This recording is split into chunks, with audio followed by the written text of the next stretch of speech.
नमस्कार। मैं प्रोफेसर अमिताभ बनर्जी। अ, आज हम थोड़ा हल्का फुल्का बात करेंगे। काफ़ी सीरियस बातें हो रही थी 2-3 दिन से।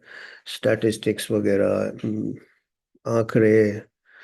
तो मैं बोला थोड़ा चेंज होना चाहिए। तो आज हम एक खेल का बात करेंगे जो कि शतरंज का खेल है, चेस। काफ़ी मैं खेलता था, एक जमाना था। रात के 12-12 बजे तक शतरंज खेलता था। हाई स्कूल से, शायद 8वीं क्लास से लेके पूरा हाई स्कूल, पूरा कॉलेज, करीब 10 साल। कॉलेज के बाद भी छुट्टी आता था तो मेरे एक क्लब में जाता था। वहाँ पे रेलवे के एक चेस प्लेयर थे, मिस्टर सुब्रमण्यम। वो उस टाइम इंटरनेशनल मास्टर थे। वो मैनुअल आरन वगैरह उस टाइम नंबर 1 होते थे, उनके साथ खेल चुके थे वो। 1970 की बात कर रहा हूँ, 70 से लेके 78, 8 साल लगातार उनके साथ मैं खेलता था। और उन जमाने में हमारे पास ग्रैंड मास्टर नहीं होता था इंडिया में। हाईएस्ट होता था इंटरनेशनल मास्टर। बहुत साल पहले, इंडिपेंडेंस के पहले, एक सुल्तान खान थे ग्रैंड मास्टर। और आज देख के खुशी होती है, आज देख के खुशी होती है कि हमारे यहाँ बहुत सारे ग्रैंड मास्टर्स अभी है इंडिया में। अभी वुमेन ग्रैंड मास्टर्स भी है और बहुत सारे हैं। तो हमको काफ़ी दिलचस्पी था। फिर मैं ज़्यादा एक्सपोजर भी नहीं मिलता था क्योंकि उस टाइम इतने टूर्नामेंट्स नहीं होते थे। फिर मैं मेडिकल में चला गया तो सर, पर हम हमेशा दिलचस्पी रखते थे चेस, शतरंज में, चेस में। और काफ़ी हमको फैसिनेटिंग लगता था, काफ़ी बहुत ही इंटरेस्टिंग लगता था चेस का गेम। और चेस के गेम उस टाइम, फिर बॉबी फिशर आया था। उस टाइम एक और डायनेमिक्स चलते थे, पावर डायनेमिक्स। रसिया डोमिनेट करता था और रसिया किसी को आने नहीं देता था। वो ऐसे करके रूल्स बनाता था कि कोई दूसरे कोई कंट्री का ऊपर ना जाए। तो कई सालों तक रसिया ने डोमिनेट किया, ऐसे रूल्स बनाए, ऐसे एक दूसरे को जिता देते थे और फिर फाइनल जोर लगा देते थे कोई दूसरे कंट्री का होता। तो उस टाइम 1970 में, 72 में बॉबी फिशर थे, अमेरिकन जो ग्रैंड मास्टर। वो काफी थोड़े सरफिरा टाइप के थे और उन्होंने वो रशियन डोमिनेशन को खत्म किया। उसके बाद फिर धीरे धीरे धीरे धीरे लगा कि दूसरे कंट्री भी तो और अच्छे अच्छे, अभी इंडिया में भी ग्रैंड मास्टर्स होने लगे। एक एक एक प्रकार से खुल गया, मतलब पूरा जो गेट था खुल गया। जो रसिया ने डोमिनेट किया था, इसका मतलब था कि जो एक प्रकार से अगर क्रिएटिविटी आप दबाओ या एक कंट्री का मोनोपोली हो, तो हम वही सोच रहे हैं कि चेस में अभी इतने सारे ग्रैंड मास्टर्स है। इंडिया में इतने सारे ग्रैंड मास्टर्स आ गए, बहुत ग्रैंड मास्टर आ गए, यंग एज से ग्रैंड मास्टर आ गए, इतना पॉपुलर हो गया, क्रिएटिव थिंकिंग चेस में बढ़ गया। तो हमारे हेल्थ में हम क्यों रशियन मॉडल फॉलो कर रहे हैं, जो कि तानाशाही का है। रशिया में अभी भी तानाशाही है।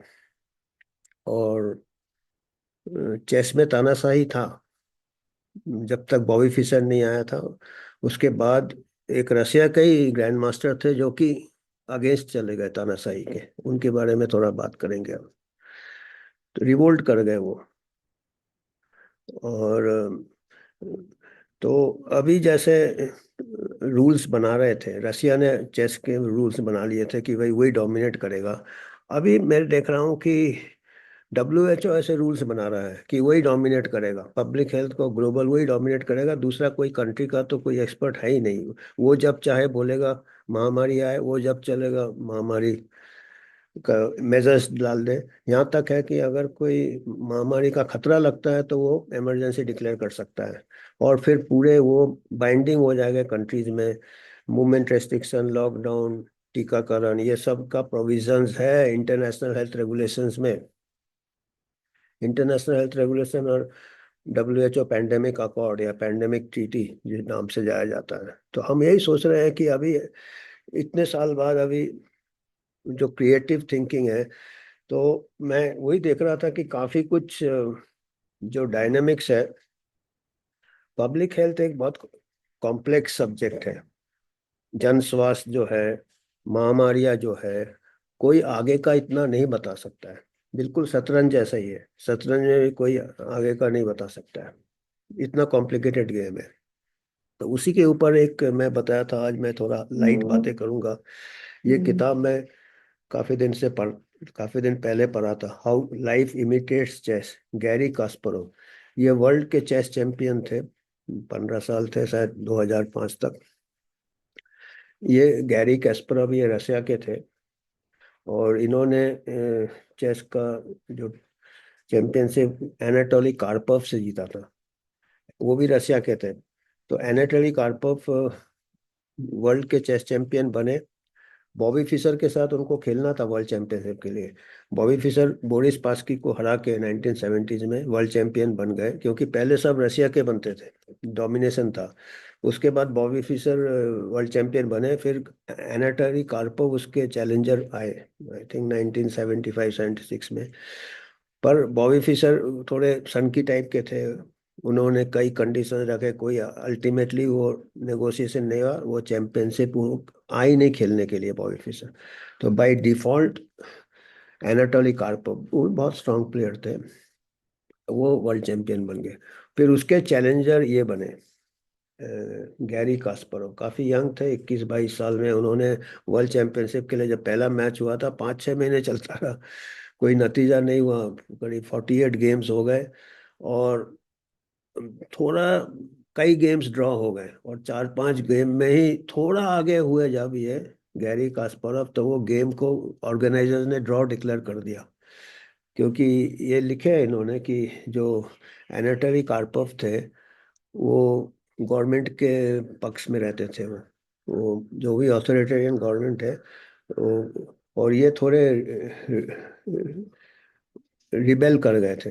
ये तानाशाही जो रशिया में कम्युनिज्म जो कि के अगेंस्ट होते थे, ये कास्परोव।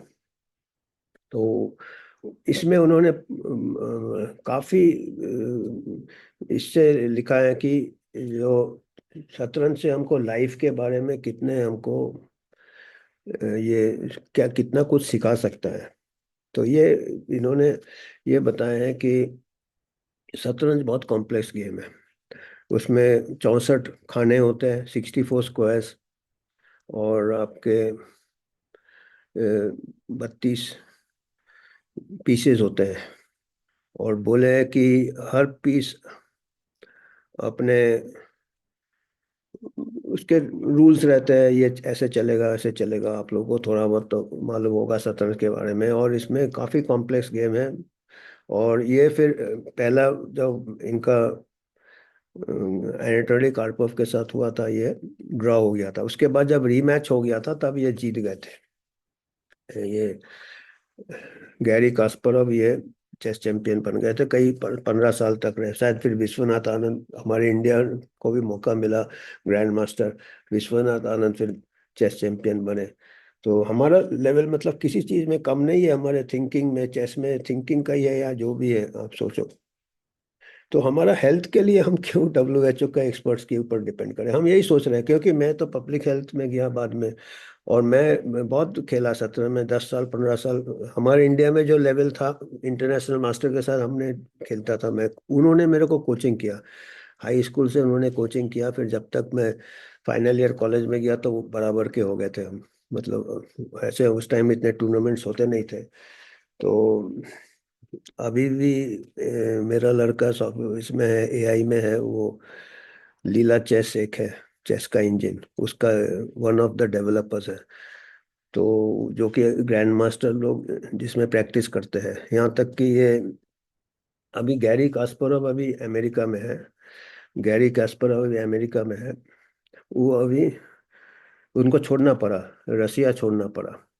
रसिया छोड़ना पड़ा क्योंकि वो प्यूटिन के अगेंस्ट बोलते थे, प्यूटिन के अगेंस्ट ये करते थे, तानाशाही के अगेंस्ट थे, कम्युनिज्म के अगेंस्ट थे। तो उनको काफ़ी हैरेस किया। तो अभी वो अमेरिका में कई सालों से सेटल्ड है, आई थिंक अमेरिकन सिटीजन ही बन गए हैं।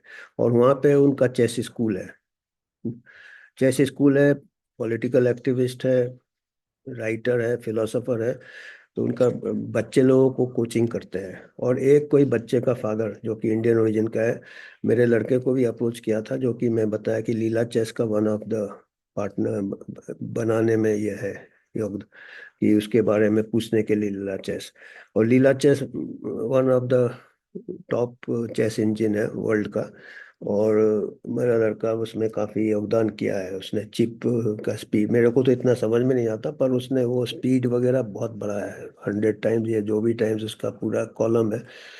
और वो फिर, पर मेरे साथ खेलता है तो मैं कभी कभी हरा देता हूँ उसको। तो मतलब वही है कि एआई वाले भी जो है इनपुट्स देते हैं, चेस इंजन बनाते हैं, चेस इंजन जो ग्रैंड मास्टर को ट्रेनिंग देता है वो एआई का। तो मैं वही, मेरे को थोड़ा ये लगता है कि जैसे अभी कहते हैं कि मेडिसिन में सब एआई ले लेगा, तो ऐसा इतना जल्दी नहीं आएगा। ह्यूमन जो थिंकिंग है, और यही चीज उन्होंने पूरे किताब में वही लिखा है कि मशीन आपका हेल्प कर सकता है, जो पर जो क्रिएटिव है, जो आपके अंदर का एक जजमेंट है, वो मशीन को से मशीन कैलकुलेशन कर सकता है। मशीन कैलकुलेशन, और उसको आप जोड़ोगे तो फिर आपका परफॉर्मेंस सुपर चेस बन सकता है। पर रिप्लेस, हालांकि ये एक मशीन से हार गए थे। एक चेस चैंपियनशिप हुआ था, ब्लू ये था शायद, उसका नाम मैं भूल रहा हूँ। एक मशीन से चेस, आईबीएम का मशीन से हार गए थे। पर उसके बाद उन्होंने काफ़ी एनालाइज किया, काफ़ी ये देखा, तब बताया कि ये, तो ये जब वर्ल्ड चैंपियन बन गए थे, ये जब वर्ल्ड चैंपियन बन गए थे, तो इन काफी लोग इंटरव्यू लेने आए। स्टार्टिंग ही इन्होंने ऐसा किया है। सब इंटरव्यूअर पूछने लगे कि आप क्या करते हैं, क्या खाते हैं, कब सोते हैं। तो वही सोच रहे थे कि ये ऐसे, कि जैसे ऐसे हमारा जैसा कोई ऐसे रहेगा तो वो शायद वर्ल्ड चैंपियन बन जाएगा। और नहीं, सबका अपना अपना होता है, every human being is different. उसके बाद उनको इंटरव्यू में पूछा कि आप कितना मूव आगे का सोच लेते हो चेस में। जैसे हम लोगों को रहता है ना, ग्रैंड मास्टर है तो 10 15 20 मूव आगे सोच लेते हैं। तो उन्होंने, उनका जवाब ये था कि कोई भी ग्रैंड मास्टर, कोई भी वर्ल्ड चैंपियन चेस का, चाहे कितना भी बड़ा हो, 3 मूव से आगे नहीं सोच सकता है। क्योंकि चेस पीसेस खाने में जाते हैं, उनके फिर दूसरे कॉम्बिनेशन हो जाते हैं, एक मूव इधर उधर, तो वो बहुत सारे होते हैं। तो बोला ये ह्यूमन कैपेसिटी नहीं है कि 3 मूव, 3 चाल के आगे नहीं सोच सकता है कोई ग्रैंड मास्टर। ये मैं क्यों बात कर रहा हूँ कि खाली 64 स्क्वायर है और 32 गोटियां में इतना कॉम्प्लेक्स है। रियल लाइफ और कॉम्प्लेक्स है, और पब्लिक हेल्थ और कॉम्प्लेक्स है। 190, 192 कंट्रीज है या 190 है अभी जो डब्ल्यूएचओ के साथ जा रहे हैं। और डब्ल्यूएचओ 190 कंट्री का एक जगह बैठ के पूरा ये बनाएगा चीटी। और जब महामारी होगा तो वो एक वन साइज फिट्स ऑल, आपने देखा था इस महामारी में, वो एक प्रोटोकॉल बना देता है कि ये दवाइयाँ देना है, ये टीका देना है, रिस्ट्रिक्शन होना है मूवमेंट, ये कौन, मतलब वन साइज फिट्स ऑल कर देता है। चेस में हम नहीं कर सकते, मैंने चेस में हम 3 मूव के आगे नहीं सोच सकते हैं। तो हम कोई अगर महामारी होता है, 190 कंट्री में कितने सारे कॉम्प्लेक्स है, कितने सारे वेरिएशन है, कितने सारे टेरेन है, क्लाइमेट है, लोगों के हैबिट्स अलग है, डाइट अलग है। अभी पिछले महामारी में भी हमने देखा कि वेस्टर्न कंट्रीज में ज़्यादा इफेक्ट हुआ था, एल्डरली पॉपुलेशन है, ओबिसिटी है। एशियन कंट्री, अफ्रीका में तो टीका लगा ही नहीं, 5% से नीचे, उन लोग को कुछ नहीं हुआ महामारी में बिगड़ टीके का। और जो जो कंट्री में टीका लगा वो अभी भी चल रहा है वहाँ पे, वेव के ऊपर वेव। और अभी क्या है, अभी नया जो पेंडेमिक ट्रीटी है, उनका एक मुद्दा ये है कि अगले बार अफ्रीका नहीं छूटना चाहिए। अभी भाई छूट के तो अच्छा ही रहा ना। और इन, ये बताएं, हर इसके बाद इन्होंने, जैसे शतरंज में सोचना पड़ता है, जैसे ये 5 महीने तक इनका चला कार्पोव के साथ, 48 गेम्स, कोई नतीजा नहीं निकला। उसके बाद उन्होंने एनालाइज किया क्या कमियां थी। कार्पोव का गेम एनालाइज किया, खुद के से ज्यादा कार्पोव का किया, फिर जाके तैयारी किया अगले इसमें जो जीत गए। तो अभी हमारा भी महामारी 5 साल चला, 5 महीना गेम के लिए 5 साल हमारे। अभी डब्ल्यूएचओ को एनालाइज करना चाहिए कि भाई क्या, कौन कौन से कदम काम किए, कौन कौन से कदम से नुकसान हुआ। एनालाइज नहीं कर रहा है, जिसमें कि कोई फायदा नहीं हुआ उसी को वैसा ही है। जो जो चीज बिगर ट्रीटी के उन्होंने लागू किया, जो ह्यूमन राइट्स वायलेशंस हुए, जिस चीजें का दुष्प्रभाव अभी पता चल रहा है, उसमें कोई बातचीत नहीं हो रहा है, कोई एक्सपर्ट बात नहीं कर रहा। ऊपर से ट्रीटी बनाया जा रहा है, जो कि 22 जुलाई डेट भी निकल गया रिफ्यूज करने का। खाली अमेरिका ने अलग हो गया, अर्जेंटीना अलग हुआ, बाकी सब कंट्री चुपचाप बैठे हैं, पैसे लेके आने दो हमारे सिर पे। और ये तो शतरंज से भी ज्यादा कॉम्प्लेक्स है पब्लिक हेल्थ। पब्लिक हेल्थ में कैसे बीमारी किस तरफ जाएगा नहीं बता सकते। और ये क्या कर रहे हैं, ये बोल रहे हैं कि हम पहले से पेंडेमिक प्रिडिक्ट करेंगे। ऑलरेडी बोल रहे हैं कि अगला पेंडेमिक डिजीज एक्स का आएगा। क्या है एक्स पता नहीं, कभी बोलते हैं नीपा, कभी बोलते हैं बर्ड फ्लू, जो भी है। जैसे ही कुछ डिक्लेयर कर देंगे वो एक कानून लगा देंगे। और ये जो एक्चुअल लाइफ, ये कास्परोव यही कहते हैं कि एक्चुअल लाइफ चेस जैसा है।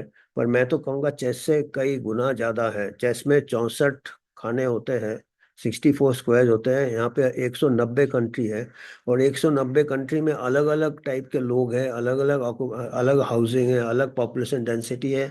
तो कोई भी चीज आप 3 मूव भी नहीं, 3 चाल के आगे भी नहीं सोच सकते कि पेंडेमिक कैसे होगा। और कोई भी ग्रैंड मास्टर एक जगह बैठ के नहीं दूर का बोलता तुम ये खेलो तुम वो खेलो। अगर आप खुद शतरंज खेल रहे होगे, कोई तीसरा आके बोलेगा आप ये खेलो, आप मानोगे? आपका गेम आपको मालूम है। और एक और चीज है, इन्होंने वन साइज फिट्स ऑल बना लिया। आप खाली अगर शतरंज से ही अगर आप देखोगे, 64 खाने होते हैं, 32 गोटी होती है, और हर गोटी का एक ही रूल होता है, ये ऐसे चलेगा ऐसे चलेगा, रूल सेम होते हैं। पर हर गेम अलग होता है। कोई भी दो गेम सेम नहीं होता है। वही है, वही खाने, वही गोटी, यही है। पर हर गेम क्यों नहीं होता सेम? क्योंकि वो कॉम्प्लेक्स होता है। इधर से वो आपस में कैसे उनके पोजीशन है, ये कैसे मूव है, ये तो हर गेम अलग होता है। तो हर महामारी हर देश में अलग अलग होगा, हर देश का अलग गेम होगा। एक कोई बैठ के थोड़ी बोलेगा कि शतरंज में ऐसे थोड़ी इतने टेबल में खेल रहे हो, बोलेगा सबको एक ही मूव खेलो। ऐसे थोड़ी होता है। वो जो सिचुएशन देखना पड़ता है, इन्होंने भी वही बताया है कि लाइफ में भी आपके प्लान्स, आपका एक ओपनिंग होता है, जो कि आप जल्दी जल्दी चेस में भी कर दो, फिक्स्ड हो। उसके बाद आप अपना सोचना पड़ता है मिडिल गेम कौन सा कमजोर है, कौन सा स्क्वायर कमजोर है, कौन सा ये। तो उसके लिए अलग आपको स्ट्रैटेजी करना पड़ता, अलग तरीका अपनाना पड़ता, दूसरे के लिए अलग तरीका अपना। और वो पल से पल बदलता रहता। तो लोकल डिसीजन होना है, वो सेंट्रल डिसीजन नहीं है। और WHO पैंडेमिक ट्रीटी क्या है कि वो ऊपर से आदेश आएगा भी, फिर उसके बाद शतरंज के खिलाड़ी भी नहीं, दूसरे खिलाड़ी आ जाते हैं, ब्यूरोक्रेट आ जाता है, पुलिस आ जाता है, ये आ जाता है, डॉक्टर डॉक्टर अलग। शुरू में जो आपका ग्रैंड मास्टर बैठा हुआ है, जो पैंडेमिक ट्रीटी का ऊपर वो डिक्टेटर हो जाएगा, वो डॉक्टर नहीं है, टेड्रोस। तो वो चेस का ग्रैंड मास्टर भी नहीं है, दूसरा कोई बैठा है उस कुर्सी में और आपको बोल रहे हैं कि कैसे शतरंज खेलो। ये तो शतरंज से भी बड़ी बात है महामारी अलग अलग कंट्री का। वो डॉक्टर नहीं है, दूसरा जो डॉक्टर बिल गेट्स है, वो तो हर चीज में एक्सपर्ट है, बिगर बिगर कोई क्वालिफिकेशन के। तो मैं ये सोच रहा कि मैं ये जब देख रहा था, मैं सोच रहा कि यार दुनिया कैसे चल रहा है। मतलब इतना कॉमन सेंस भी चीज तो है, साइंस तो है ही नहीं, छोड़ो, दबा दिया गया है। साइंटिस्ट भी सर अपना दिमाग जो ऊपर जाते हैं सब लटका के अपना दिमाग इस्तेमाल ही नहीं करते हैं। हाँ जी करते हैं जो ऑर्डर आ रहा है। सवाल तो करना चाहिए ना, तो आम आदमी को ही सवाल करना चाहिए भाई, ये इतना कॉम्प्लेक्स होता है। और ये तो छोड़ के चले गए, रसिया भाग गए, रसिया से निकल गए। ये अभी अमेरिका में है, अमेरिका भी WHO TT से बाहर है। तो इनको तो आज़ाद हो गए पूरे। ये सबसे एक देश में थे जहाँ पे कोई फ्रीडम नहीं था, अभी एक ऐसे देश में है जहाँ जिसने पैंडेमिक ट्रीटी भी ये कर दिया। तो आज हमको यही बताना था, आप लोग सोचिए इसके ऊपर, और हम आपको लिंक दे देंगे, अगर कुछ डोनेट करना है तो। धन्यवाद।